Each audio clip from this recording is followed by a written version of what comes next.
주님의 은혜 가운데 추석 연휴 또 즐겁게 행복하게 잘 보내셨습니까? 수요일 저녁에는 가족들과 함께 둘러앉아서 우리가 레위기 말씀을 다시 한번 요약 정리하는 시간을 가지도록 하겠습니다. 지금 우리가 수요일 금요일 계속해서 민수기를 배워가고 있는데요. 민수기는 레위기 말씀대로 살지 못해서 인생의 광야 가운데 어떻게 헤매고 방황하는지가 잘 그려져 있습니다. 그래서 레위기 말씀이 참 중요한데 우리가 레위기 말씀을 쭉 배운 것을 오늘 저녁에 한번 한 20분 정도 복습하는 시간을 가지도록 하겠습니다. 자, 1장부터 25장까지를 보게 되면 출애굽을 통해서 죄로부터 분리되었죠. 구원받은 성도들이 이제는 시내산에서 하나님의 말씀을 받았습니다. 이제 성전을 짓고 성전대를 살아야 한다는 것이 출애굽의 메시지였습니다. 이게 출애굽기의 전체적인 흐름이죠. 그러면 이제 성전에서 해야 될 것이 무엇입니까? 성전은 뭐 하는 것이죠? 하나님을 만나는 곳입니다. 그래서 레위기는 성막에 거하시는 하나님을 어떻게 만나는지 또 하나님과 어떻게 교제하는 그 방법을 레위기가 설명하고 있습니다. 27장 가운데 17장까지는요 하나님을 만나는 방법에 대해서 설명하고 있고 18장에서 마지막 27장까지는 하나님과 교제하는 20장이 아니라 27장입니다. 하나님과 교제하는 방법을 설명하고 있습니다. 자, 그러면 17장까지 하나님을 만나는 방법이 무엇입니까? 첫 번째는 5가지 제사를 통해서 하나님을 만날 수 있죠. 하나님께 나아가서 하나님을 만나는 방법이 제사, 지금의 예배입니다. 예배에 성공하지 못하면요 하나님을 만나지 못하는 거예요. 성전 마당만 밟고 돌아가는 것입니다. 그래서 우리는 늘 기도할 때 예배에 성공할 수 있도록 우리의 예배 가운데 불이 임할 수 있도록 기도해야 됩니다. 하나님을 만나는 예배법에는 뭐가 있어요? 번제, 소제, 화목제, 속제제, 속건제가 있죠. 한번 따라 볼까요? 번제, 소제, 화목제, 속제제, 속건제 5가지가 있습니다. 번제는 무엇입니까? 헌신을 다짐하는 제사죠. 나를 다 불살라 하나님께 헌신하는 제사입니다. 소제는요 최고의 것으로 미리 준비해서 드리는 제사입니다. 화목제는 하나님 앞에 감사해서 하나님과 화목을 위해서 드리는 제사고요. 속죄제는 죄를 사하기 위해서 하나님과의 깨어진 관계를 회복하기 위해서 속죄하는 제사입니다. 속건제는요 사람과의 화목을 위해서 변상하는 속건하는 제사가 속건제입니다. 그리고 8장에서 10장까지는 제사장을 통해서 우리가 하나님께 나아갈 수 있다는 것이죠. 그래서 8장에는 아론과 그 아들들이 제사장으로 임명받는 위임식 절차가 기록되고 있습니다. 9장에서는 아론의 첫 제사가 나왔고요. 10장에서는 아론의 두 아들 나답과 아비후가 예배를 잘못 드리다가 죽는 사건을 통해서 예배가 얼마나 귀중한지 제대로 예배를 드려야 되는지를 우리에게 교훈하고 있습니다.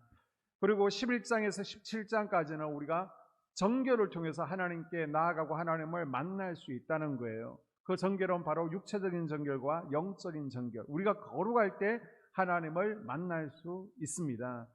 자, 육체적 정결을 설명할 때 제일 먼저 음식 먹는 것을 가리라는 것이죠. 짐승 가운데 굽이 갈라져 족발이 된 것.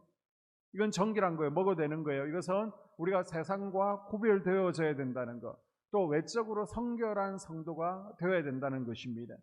자, 물고기 가운데 먹을 수 있는 건 뭐였죠? 비늘이 있어야 됩니다. 지느러미가 있어야 됩니다. 비늘은 감염을 막아주고요. 또 지느러미는 헤엄치는 데 필요합니다.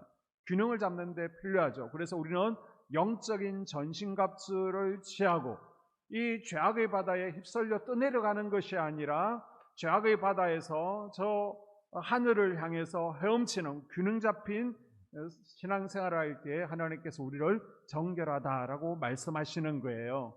그리고 조류주 가운데 부정한 것은 닥치는 대로 먹는 새들이 부정하다는 것이죠.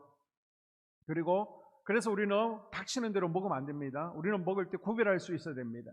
곤충 가운데 날개 있는데도 날지 못하고 땅에 기어 다니는 것들은 부정하다라고 말씀하십니다. 하나님께서는 우리에게 영적 날개를 주셨어요. 이 영적 날개를 가지고 저 천성을 향해서 날마다 곤비치지 아니하고 날아 올라가는 하나님 나라 거룩한 제사장들이 될 수 있기를 바랍니다. 자, 11장이 레위기 11장이 참 중요한데요. 이 11장을 통해 말씀하시는 하나님의 마음 두 가지는 무엇입니까? 하나는 거룩하라는 것이죠. 24절에 내가 거룩하니 너희도 거룩하라. 이게 핵심입니다. 성경에서 말하는 거룩은 뭐라고요? 카도시는 구별입니다. 구별. 하나님은 하나님의 백성들이 주위에 제약된 사람들, 악한 풍습들로부터 구별되기를 원하셨습니다. 그래서 한국교회에서 술과 담배를 금하는 것도 세상 사람들과 구별되기를 원하시는 하나님의 거룩한 뜻이 담겨 있다는 것입니다. 둘째는 분별하라는 것입니다. 짐승과 새와 물고기와 곤충 중에서 정한 것과 부정한 것을 분별한 것처럼 삶 가운데 분별하라는 것입니다. 제사장 나답과 아비후는 성전 분향단에 사용할 불을 분별하지 못해서 죽습니다. 분별하지 못할 때 영적 부패와 죽음을 맞이하게 됩니다. 자, 12장에는 산모의 정결의식이 나왔는데요. 이것은 산모에게 출산 휴가를 주는 것이죠. 산후조리 기간을 줘서 산모로 하여금 충분히 쉴 수 있도록 하나님께서 자비를 베푸시는 것을 우리가 볼 수 있습니다. 13장과 14장에서는 나병, 피부병 정결의식이 나오고 있는데요. 하나님께서는 이 문둥병 확산 방지와 정결의식을 통해서 공동체 가운데서 영적 오염과 또 잡족들이 퍼뜨리는 원망과 불평과 부정의 나병을 철저하게 경계하고 예방할 것을, 있으면 빨리 공동체 밖으로 내보내서 더 이상 공동체에 감염되지 않도록 주의하라라고 당부하고 있습니다. 15장에는 유출병 정결이 나오고 있는데요. 우리에게서 생명이 홀로 나가는 것이 유출이죠. 그래서 우리가 조절하지 못해서 말을 조절하지 못합니다. 또 혈기 분노를 조절하지 못합니다. 성욕을 조절하지 못합니다. 이런 대인관계의 실수도 우리에게 생명이 빠져나가는 것들이 다 유출인데요. 예수 그리스도의 보혈로 이 유출을 막고 정결해져야 될 것을 우리에게 교훈하고 있습니다. 자, 16장과 17장에서는 영적인 정결에 대해서 우리에게 말씀해주고 있는데요. 16장은 대속죄일입니다. 하나님의 가장 자비로움, 강력한 은혜가 강하게 표현되는 것이 바로 대속죄일이라는 것이죠. 대제사장의 1년에 단 하루 들어갈 수 있는 날이 바로 대속죄일입니다. 이스라엘 백성들의 죄가 모두 사함받는 날이 바로 대속죄일이죠. 단 1년만 유효하게 됩니다. 그리고 어린 양이신 예수 그리스도의 십자가 보혈을 통해서 영원한 속죄가 이루어질 것을 예표하는 것이 바로 대속죄일입니다.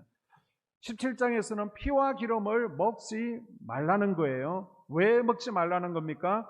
육체의 생명이 피에 있기 때문에 생명에 대한 존귀함을 가르쳐주기 위해서 피째 먹지 말라라고 우리에게 교훈하고 있고요. 또 피는 속죄함과 관련되어 있습니다. 이제 예수 그리스도께서 피를 흘리실 것이기 때문에 이 속죄함의 소중함, 그리스도의 보혈의 소중함을 일깨워주기 위해서 피를 먹지 말라라고 우리에게 당부하셨습니다. 자, 그리고 18장에서 27장까지를 보게 되면 1장에서 17장은 하나님을 만나는 법, 하나님께 나아가는 법 세 가지 뭐였습니까? 먼저 예배, 두 번째 제사장, 세 번째 정결을 통해서 나아갈 수 있고요. 어떻게 우리가 하나님과 교제하고 날마다 동의하는 삶을 살아갈 수 있습니까? 바로 가나안 땅에서 지켜야 될 규칙들에 대해서 이제는 18장부터 쭉 설명을 하고 있습니다. 먼저 18장에 보게 되면 건친상간을 금지하고 있고요. 음행을 금지하고 있습니다. 성적인 부도덕함을 행하지 아니함으로 하나님과 동의하는 삶을 살아갈 수 있고요. 또 19장에서는 사회 윤리를 지킴으로 이제 19살이 되면 시민으로서 지켜야 될 법들이 있습니다. 어른을 공경하고 안식일을 준수하고 우상 숭배를 하지 아니하고 이웃을 사랑하는 이 사회 윤리를 지켜나감으로 하나님과 동행하는 삶이 될 수 있습니다. 자, 그리고 20장에 보게 되면 사형받을 죄에 대해서 설명하고 있죠. 공동체 내에서 우상 숭배하는 자, 점쟁이와 무당, 부모를 저주하는 자, 간음하는 자, 또 동성연애하는 자, 수간하는 자들은 다 죽이라라고 하나님께서 명령하십니다. 그리고 21장, 22장에서는 제사장 정결의식이 나오는 거예요. 몸과 마음의 순결을 지켜야 된다. 그 다음 가족보다 하나님의 일이 우선순위가 되어야 된다는 겁니다. 몸의 건강이 중요하기 때문에 건강관리를 잘할 것, 날마다 내가 음식 앞에서 부끄러움 없이 사는 삶, 이것이 저뿐만 아니라 만인 제사장이 우리 모두가 하나님 앞에서 점검하며 나아가야 될 것입니다. 그리고 23장에서 25장은 절기를 설명하고 있습니다. 하나님께서 해마다 절기를 통해서 하나님을 기념하기를 원하세요. 그리고 우리 신앙이 성장하고 하나님과 동행하는 수준으로 나아가기를 원하십니다. 자, 이 7가지 절기 먼저 따라합니다. 유월절은요, 죄의 노예에서 유월절을 통해서 우리가 해방되기를 원하시는 거예요. 하나님께서 앞으로 모든 것을 심판하시는 날이 올 것인데 다 죽어요. 다 심판받습니다. 그러나 어린 양이신 예수 그리스도의 피로 덮여진 사람은 어떤 사람이든지 관계없이 죽음이, 심판이 넘어갈 것을 보여주는 것이 바로 유월절 사건입니다. 저와 여러분에게 유월절 사건이 반드시 있어야 되고 있는 줄로 믿습니다. 그 다음 무교절을 통해서 따라합니다. 무교절은 누룩을 멀리하는 것이죠. 죄를 상징하고 있습니다. 그래서 죄를 멀리하기로 결단하는 것입니다.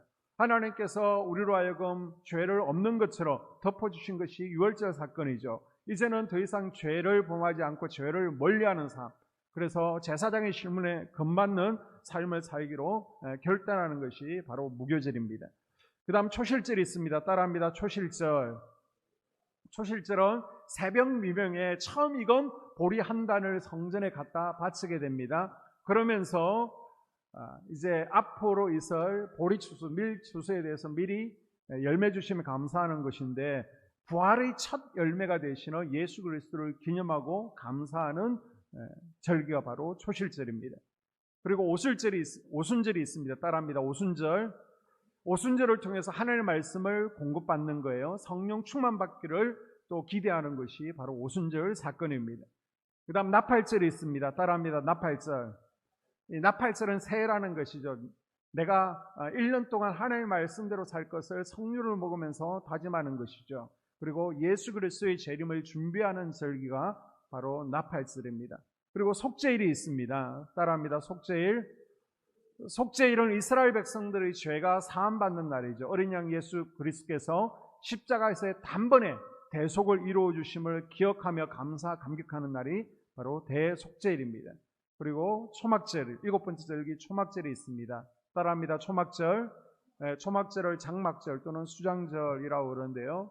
40년 동안 이들은요, 집이 없었습니다. 초막, 텐트, 장막에서 구했습니다. 그 가운데에서도 하나님의 전적인 은혜, 구름기둥, 불기둥, 또 생수로 만나와 메추라기로 먹여주신 것에 대해서, 그 은혜에 대해서 감사하는 절기가 바로 초막절이죠. 그리고 가을 농사, 올리브와 포도 농사가 끝났습니다. 이렇게 풍성한 열매를 거두게 해주신 것에 대해서 감사하면서 일주일 동안 초막에 들어가서, 이 초막은 우리가 잠깐 있을 곳입니다. 저 영원한 초막, 장막을 우리가 소망합니다. 하늘나라 초막을 소원하면서 자녀들을 교육하는 절기가 바로 초막절입니다.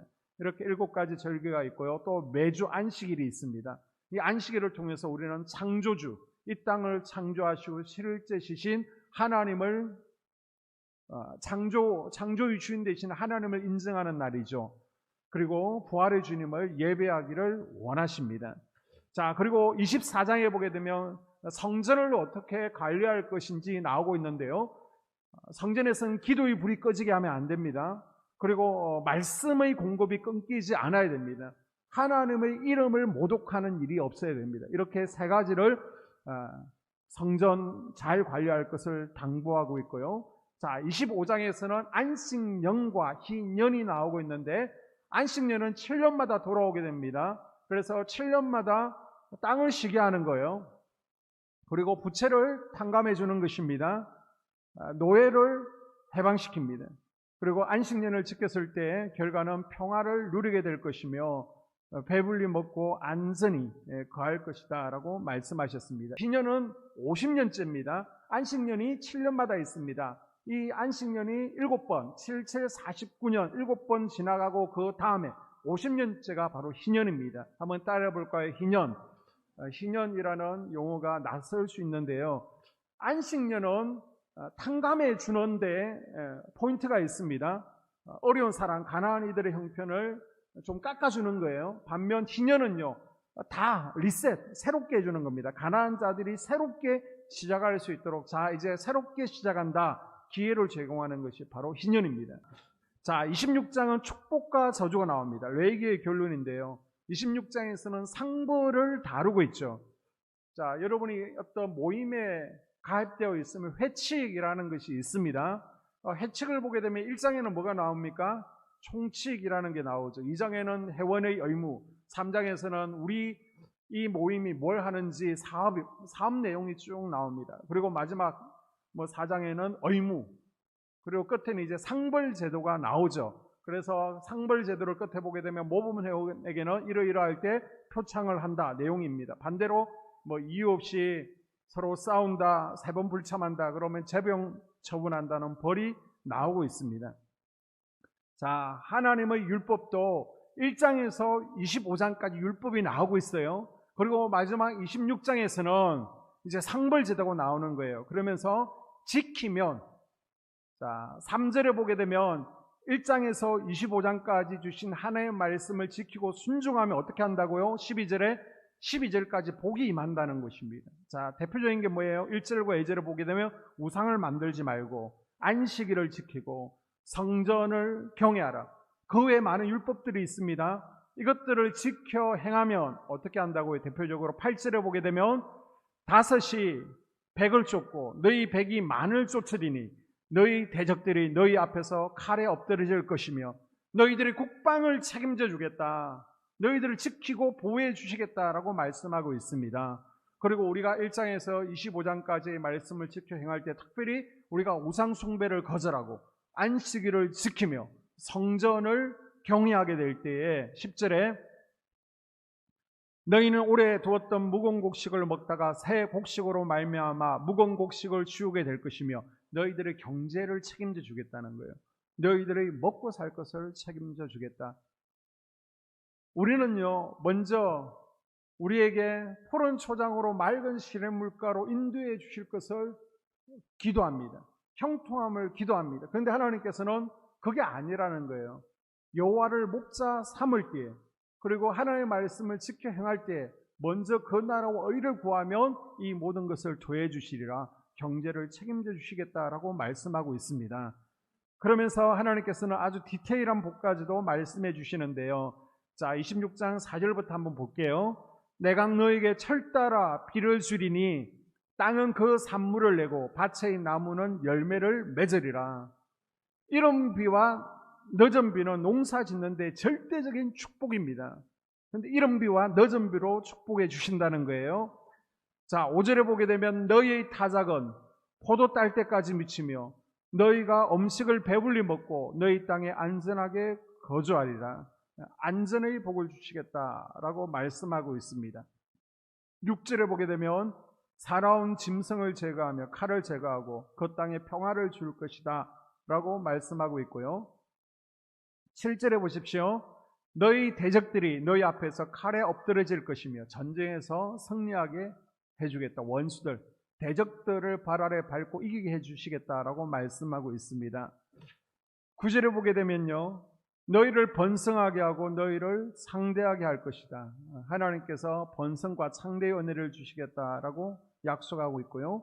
10절에 새 곡식으로 말미암아 묵은 곡식을 치우게 될 것이며 경제적인 축복과 11절에 내 성막을 너희 중에 세우리니. 자, 12절 보십시오. 너희의 하나님이 되고 너희는 내 백성이 될 것이다. 너희의 하나님이 되어줄게 라고 약속하고 있습니다. 우리가 이것만 생각하는데요, 그 전에 3절 조건이 있습니다. 그게 뭐라는 거예요? 우상 숭배하지 마, 주의를 잘 지켜, 성전 사랑해. 그렇게 할 때 이런 복들을 주시겠다라고 말씀하고 있습니다. 자, 다음 말씀에 백성들은요 가슴이 철렁했을 거예요. 14절부터 보게 되면 나를 거슬러 내게 청종하지 아니하면, 이제 계명을 지키지 아니하면 43절까지 모든 저주가 임하게 될 것이다 라고 경고하고 있습니다. 제사장 나라의 법을 지키지 않으면 어떻게 된다고요? 3단계의 처벌을 받게 된다는 거예요. 1단계는 흉년입니다. 2단계는 수탈입니다. 3단계는 포로입니다. 한번 따라해 볼까요? 흉년, 그 다음 수탈, 그 다음 포로. 법을 잘 지켜 행할 때 받는 복도 중요합니다.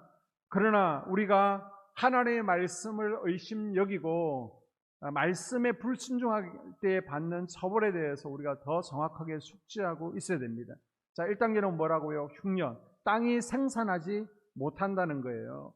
18절에서 20절을 보게 되면 내게 청종하지 아니하면 너희의 죄로 말미암아 내가 너희를 7배나 더 징벌하리라.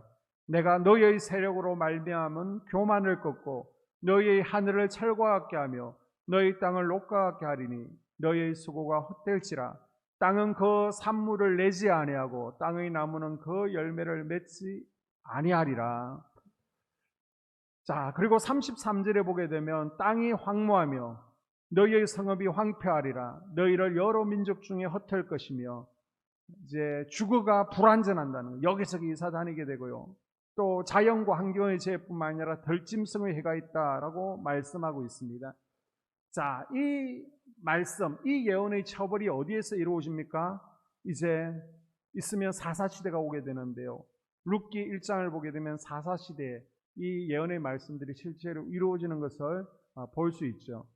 자, 2단계는 수탈입니다. 23절에서부터 보게 되면요. 내가 칼을 너희에게로 가져다가 언약을 어긴 원수를 갚을 것이며 너희가 성읍에 모일지라도 너희 중에 연병을 보내고 너희를 대적의 손에 넘길 것이며 내가 너희가 의뢰하는 양식을 거둘 때에 열 여인이 한 화덕에서 너희 떡을 구워 저울에 달아주리니 너희가 먹어도 배부르지 아니하리라. 대적들의 수탈을 당해서 지금 먹을 게 없는 겁니다. 그리고 17절에 전쟁에서 패하게 된다는 것이죠. 내가 너희를 치리니 너희가 너희의 대적에게 패할 것이요 너희를 미워하는 자가 너희를 다스릴 것이며 너희는 쫓는 자가 없어도 도망하리라. 이 처벌들이 사사시대 수많은 수탈 이야기를 통해서 실행되는 것을 우리가 주일 예배 사사기를 통해서 살펴보고 있습니다. 가나안을 통해서 또 메소포타미아 구산 리사다임이나 아니면 미디안이나 암몬이나 블레셋에게 압제당하고 수탈당하는 모습들을 우리는 사사기를 통해서 지금 살펴보고 있습니다. 3단계는 포로입니다. 이 처벌은요, 이제 예레미야서 25장을 보게 되면 예레미야가 예언하고 있죠. 남유다가 바벨론 포로로 70년간 끌려가게 될 것이다. 그때 이제 실행되어집니다. 그러나 하나님의 말씀은요, 징계와 끝이 아닙니다. 남유다 백성들이 바벨론 포로로 끌려가서 그곳에서 70년 동안 다시 제사장 나라, 거룩한 시민으로 포로 기간 동안 재교육을 받게 되죠. 그리고 나서 그 죗값을 기쁘게 받고 나면 다시 고향으로 돌아오게 될 것이다. 하나님께서 회복시켜 줄 것이다 라고 말씀하고 있습니다. 심판을 피할 수 없는 운명 앞에 서 있지만 그럼에도 불구하고 죄를 자복하는 것, 그것이 회개의 첫 순서인 줄로 믿습니다. 내가 범한 죄에 대해서 기꺼이 또 죄의 대가를 받고 잘못한 것에 대해서 대가를 치룰 각오가 우리는 되어 있어야 되는 거예요. 자신의 행동에 대한 책임을 지을 각오 없이 하나님께 용서를 구하는 것은 회개를 너무 쉽게 생각하는 것입니다. 이것은 진지한 회개가 아니죠. 그래서 하나님께서는 속건제를 통해서 20% 이상 물게 하나님께서 하셨습니다. 진정한 회개는 내 잘못에 대해서 어떠한 형벌을 받을지라도 기쁘게 받고 기꺼이 대가를 지불할 각오가 되어 있어야 됩니다. 보상에 대한 각오, 속건, 이런 각오가 있는 것이 진정한 회개인 줄로 믿습니다. 42절에 보십시오. 42절 같이 읽습니다. 시작.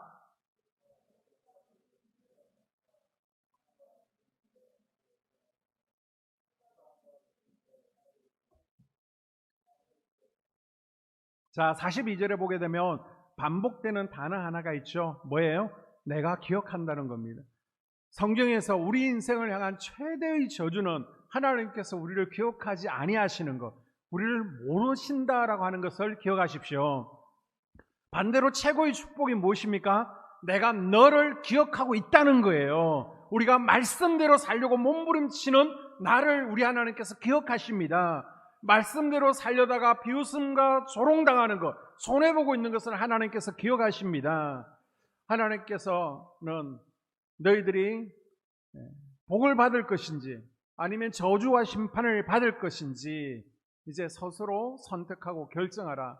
너에게 두 개의 갈림길이 있다. 하나님의 말씀을 지켜 행하고 복을 받을 것인지 아니면 불순종하면서 너희들이 그 대가를 치르며 살아갈 것인지를 선택하라 라고 말씀하십니다. 자, 결론입니다. 이스라엘 진 가운데 거하신 하나님은 거룩하시지만 우리 인간은요, 죄인입니다. 그래서 이 죄인인 인간이 거룩하신 하나님 앞에 나아가기 위해서는 어떻게 해야 된다고요? 예배를 통해서 나를 대신해서 내 죄를 대신해서 피 흘리는 제물과 예배를 통해서 거룩하신 하나님께 나아갈 수 있다는 거예요. 그리고 제사장을 통해서 나아갈 수 있습니다. 또 우리의 정결함을 통해서 하나님께 나아가고 하나님을 만날 수 있다는 겁니다. 이제는 나아갈 뿐만 아니라 날마다 하나님과 동행하고 교제하는 삶이 되기를 원하십니다.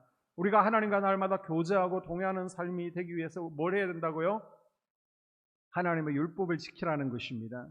그리고 하나님의 구원을 기억하고 기다리게 하는 절기를 지켜나가므로 또 율법 이상의 그것, 헌신, 서원을 지킴으로 하나님과 동행하는 삶이 될 수 있다라고 말씀하십니다. 여러분, 레위기는 인생의 광야 여정 가운데 우리가 어떻게 하나님을 만날 수 있는지, 어떻게 하나님과 날마다 동행하고 교제하는 삶을 살 수 있는지를 우리에게 말씀해 주고 있습니다. 여러분, 레위기를 통해서 이제 예배를 회복하리라 결단할 수 있기를 바랍니다.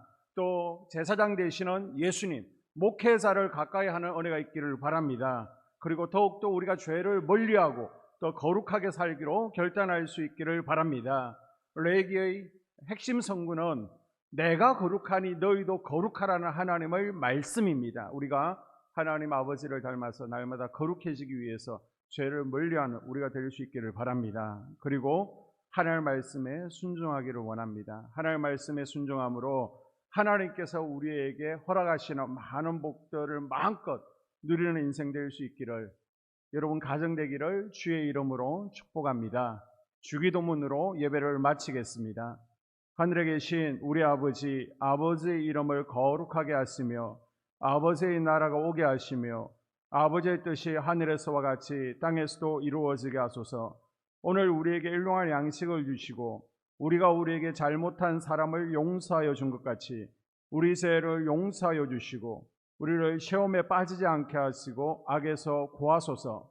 나라와 권능과 영광이 영원히 아버지의 것입니다. 아멘.